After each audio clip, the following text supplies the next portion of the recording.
What's going on? YouTube Metal Complex here, and today I've got an interesting knife review slash knife overview to do with you guys. This is the NOC knives, or NOC knives, MT03. Let's see if we can get it right here. Chef in M390 in titanium. A very, very interesting knife. Surprise, it's an interesting knife. I always say that at the beginning of my videos. But truthfully, a very compelling knife. This knife was provided by the Apex Pass-Around Group, so by extension, the manufacturer NOC knives themselves. So I appreciate that. As usual, I'll try not to let that affect my review. Should be pretty easy considering I do not get to keep this knife. Before we get started here, if you are enjoying my content, just know that my ability to do one video a day at least, or sometimes 2 videos a day, is directly a result of my generous patrons. There are a lot of costs associated with this channel, moving a lot of the knives, receiving and shipping and insuring. So thank you so much to my generous patrons. If you'd like to help support me, please follow the link in the description of my Patreon. Have a look around, and then if you'd like to support me by joining any tier, that would mean the world to me. Thank you so much. Anyways, here, let's go ahead and get a measurement here. Overall length of the MT03 coming in at a sweet, it's like just over, it's like 8.3 inches overall. From tip to scale on the blade, see, this is crazy. Look at this. You see what's going on here? There's no choil, but the blade actually comes back behind the scale. So your blade length, I mean, depending on where they're going to measure it from, if they're going to measure it from this point, it's like 3.5, it's a little over 3, it's like 3.6 inches. But if you're going to measure it by blade length, you got 4 inches of cutting edge on this guy. Wow, very different ratios on this thing. Very, very cool. I said this in the unboxing. Those of you who have played Halo, doesn't this look like if Master Chief had like a kitchen knife set? That's what it looks like to me. That's cool. All right, so some size comparisons here. How about up against the Ontario Rat Model 1? Rat 1 coming in at 8.6 inches overall. I think something with the camera's throwing this off. Because, yeah, there we go. Okay, so the Rat's a little bit longer there. How about up against the Spyderco PM2? Spyderco PM2 coming in at, should be the same length. Yeah.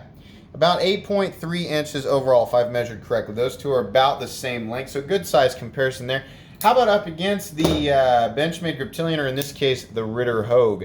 Ritter Hogue coming in at 8 inches overall. So the Chef coming in a little bit shorter there. Last but not least, the Spyderco Para 3. Spyderco Para 3 coming in at 7.25 inches overall. How about the action on this guy? You guys saw me fire it. Huge fan of that gigantic opening. A lot of people say, oh, that weakens the blade. I guess if you're going to be sticking this blade in and prying and chopping trees down with it and jamming it in the side of the building so that you can scale it, well, then the hole right there is not for you. But then again, I would argue that folding knives are probably not for you, friends. But anyways, sarcasm aside, I'm a huge fan of that opening hole. It is very crisp. It is nearly fall shut. I adjusted it just a little bit to get it back to perfectly centered. And so this is the action you're looking at with no blade play, up, down, left, or right, and perfectly centered. It is actually really comfortable to do the thumb flick, though I'll let you guys know, don't put your thumb in back here, because your thumb will actually get caught in it. And it'll get stuck and it'll hurt, and then there's recoil, and then you run it. Put your thumb up here. Do I think that's a flaw? No, I don't think that's a flaw. I'm just letting you know, as far as hands go, I've got medium, large size hands. Don't put your thumb back here. Tuck it up here into the front and kick it like that. It works perfectly. You can also, because it's so big, do the sort of drop for, I guess people who want to do that. Whatever. So what are we looking at here for materials as we move into weight? We are looking at TC4 titanium. What is TC4? All I ever hear about is 6AL4V. Guys, this is an ongoing thing where I really want to draw attention to this, because TC4 titanium in the past was the titanium that you would see on websites that I'm not going to glorify on this channel that would sell clones of really, really popular knives. And so it led the knife world to believe, or at least us snobs on blade forums years ago, that TC4 was a subpar, cheap Chinese titanium compared to the American 6AL4V. Recent research just you know, I say research. This is me Googling information. And the answer might very well already be out there, and I just haven't found it yet. It's listed as grade 2 Chinese titanium, but apparently, and I always thought that that was kind of a cake mix thing. Like, our grade 5 titanium was like essentially how powder form steel is to ingot form steel of the same makeup. It's not quite as refined. That apparently isn't the case. I don't know this for sure. Apparently grade 2 over there is the equivalent of 6Al4V grade 5 US titanium. I don't know though. So I'm sure there are people in the comment section who feel like they just want to say, yeah, it officially is the same, you know, but just saying that isn't helpful. What I really want to see is some sort of demonstration, demonstrational video, something out there that's, you know, a video proof that what we're looking at, this titanium that we're seeing on knives, you know, entering the mainstream part of this knife world on a lot of budget knives, honestly. I mean, talk about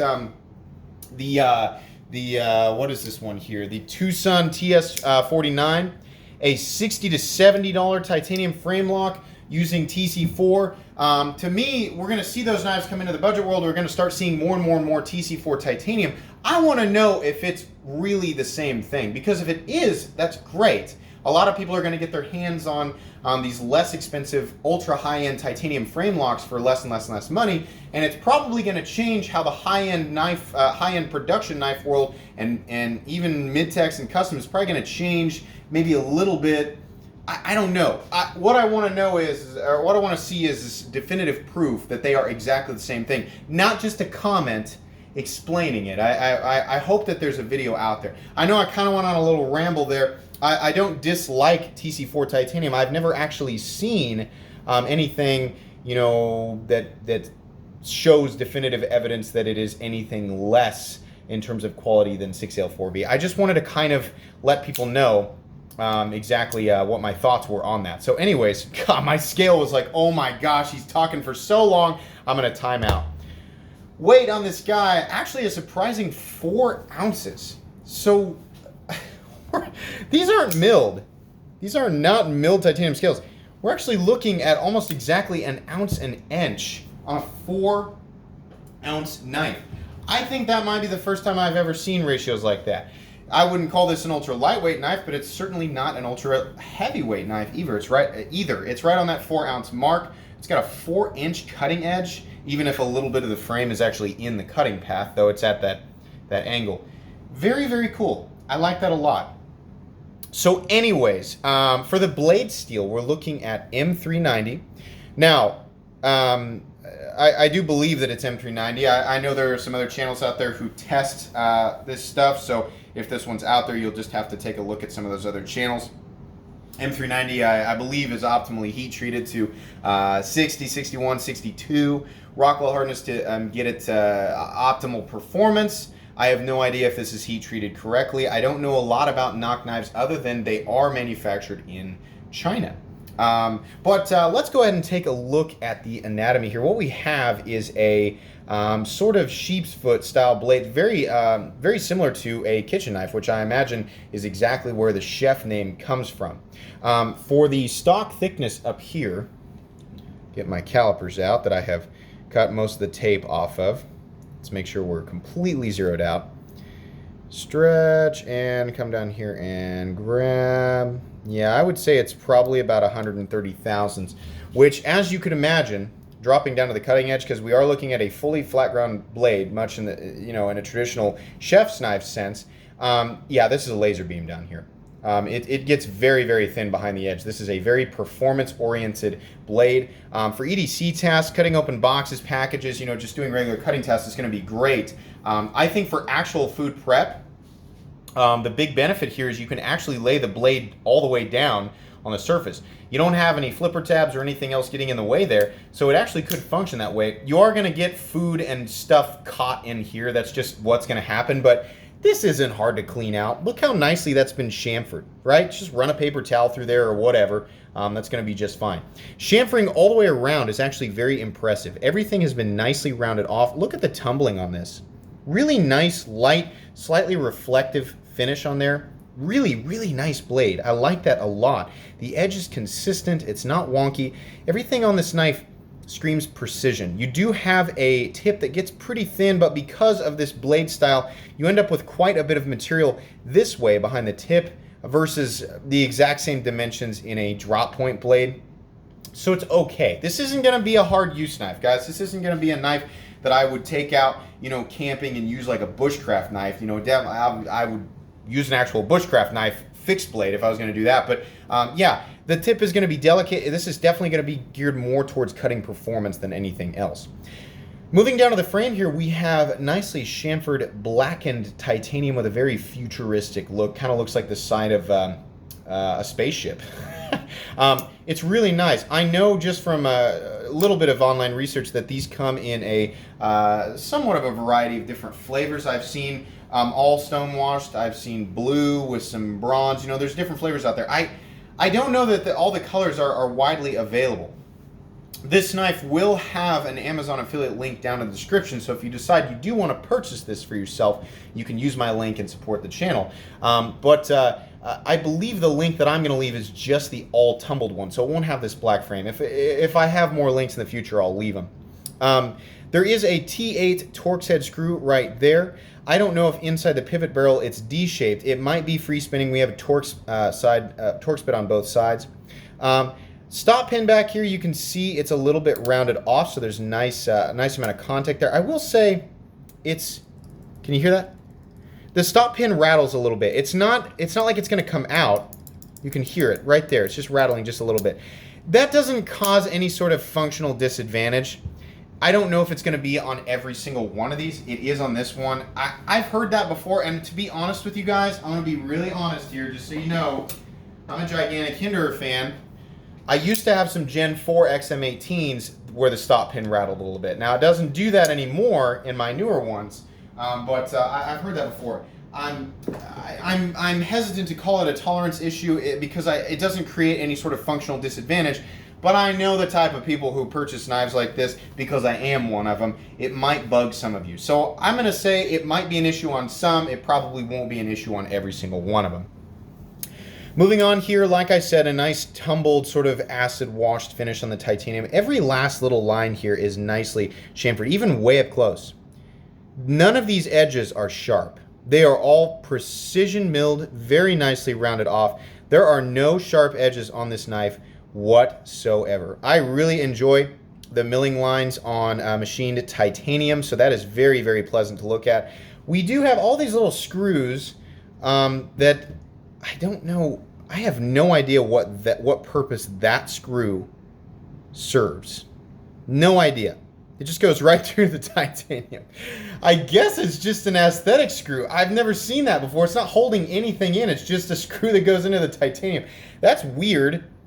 Okay, I've never seen that before. Maybe I'm wrong. Maybe it does something and I'm just not noticing it. But these screws go into the backspacer. The backspacer's nice. It's very precision. It says NOC knives. It says all that on the... So here's the thing. They have saved the blade and they've given it this sterile look by putting that information on the backspacer. Initially, I was like, I don't like that, you know. But then I looked at it and I was like, actually, it's barely noticeable on the backspacer. I kind of like that they just left the blade completely sterile. It's kind of classy, so I'm going to say that's a positive. Back here, we do have, yeah, those are T6. So if you're going to take this apart, T6, barf. You guys know my thoughts on that. Don't like T6, but whatever, not a deal breaker. You do have a lanyard hole back here, nice and big. You can fit some 550.